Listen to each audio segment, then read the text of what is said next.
எல்லாருக்கும் வணக்கம்.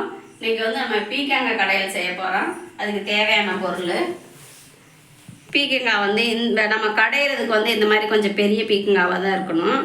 இது வந்து கசப்பு இருக்கான்னு பார்த்துக்கிறணும். இதை நம்ம தோல் சீச்சிட்டு நறுக்கும் போது ஒரு காய் சாப்பிட்டு பார்த்து தான் நறுக்கணும்.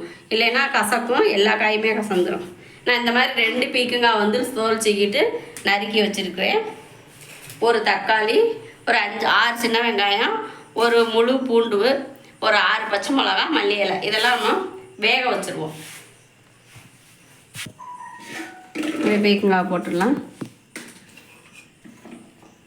இந்த மல்லி இலை, தக்காளி இதெல்லாம் போட்டுடலாம்.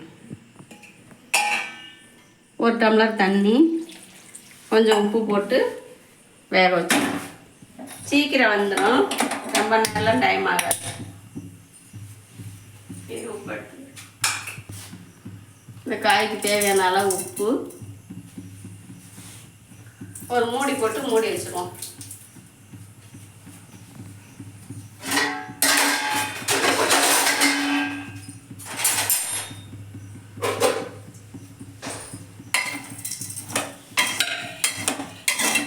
இது வந்து சப்பாத்திக்கு, தோசை, இட்லிக்கு, சாப்பாட்டுக்கு எல்லாத்துக்குமே நல்லா டேஸ்ட்டாக இருக்கும். இந்த மாதிரி செஞ்சு சாப்பிட்டா. இதுக்கு வந்து கொஞ்சம் காரமாக இருக்கணும், அதனால தான் பச்சை மிளகா கொஞ்சம் அதிகமாக போட்டிருக்கிறேன். வேகட்டும். காய் கொஞ்சம் வெந்துருச்சு, கொஞ்சமாக ஆயிடுச்சு. பீக்கங்காய் வந்து கொஞ்சம் இனிப்பாக இருக்கும், அதனால தான் நம்ம இந்த கடையில் செய்யும் போது வந்து கொஞ்சம் கார தூக்கலாக இருக்கணும். இது வந்து கிராமத்தில் இந்த மாதிரி செய்வாங்க, நான் அதே மாதிரி செய்கிறேன். இன்னும் கொஞ்சம் வெந்த உடனே நம்ம நல்லா கடைஞ்சிடலாம். கடைஞ்சி தாளிச்சிடலாம்.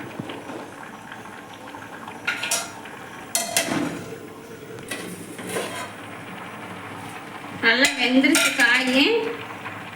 அடுப்பை ஆஃப் பண்ணிவிட்டு தண்ணியை இருத்துட்டு நம்ம கடைஞ்சிடலாம். வந்து ரொம்ப நேரம் ஆகாது, 5 நிமிஷத்தில் வெந்துடும். தண்ணியை மட்டும் இருத்துட்டு நம்ம காயை வந்து கீரை மத்தை வச்சு கடைஞ்சி எடுத்துடலாம். கீரை மத்தை வச்சு நல்லா கடைஞ்சிட்டு காமிக்கிறேன்.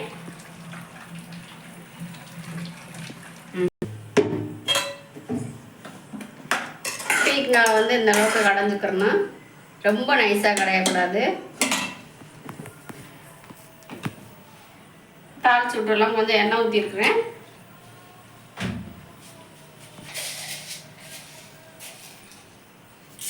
கடுகு 1 ஸ்பூனு,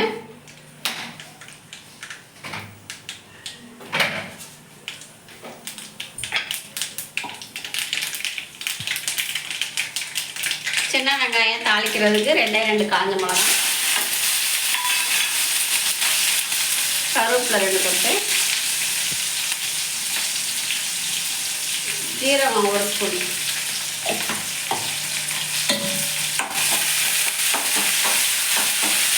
வெங்காயம் நல்லா வதங்கணும், அப்போ தான் டேஸ்ட்டு நல்லா வாசமாக இருக்கும். கொஞ்சமாக பெருங்காயத்தூள்,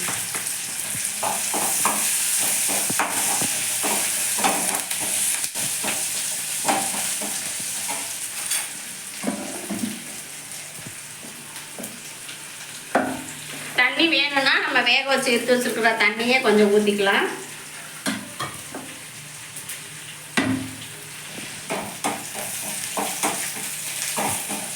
சப்பாத்திக்கு வச்சு சாப்பிட்டதில்ல, இட்லி, தோசை, சோறு சூப்பராக இருக்கும். 3க்குமே வந்து நல்லா செம்ம டேஸ்ட்டாக இருக்கும். இதே மாதிரி செஞ்சு சாப்பிடுங்க. வீடியோ பார்க்குறவங்க எல்லாமே வீடியோ வந்து சப்ஸ்கிரைப் பண்ணிட்டு பாருங்கள். கொஞ்சமாக தண்ணி ஊற்றி கழுவி விட்டுருங்க.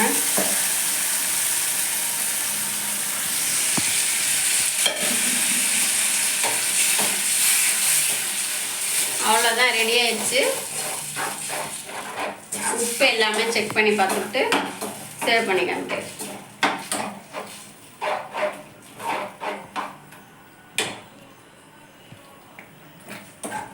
உப்புலாம் கரெக்டாக இருக்கு.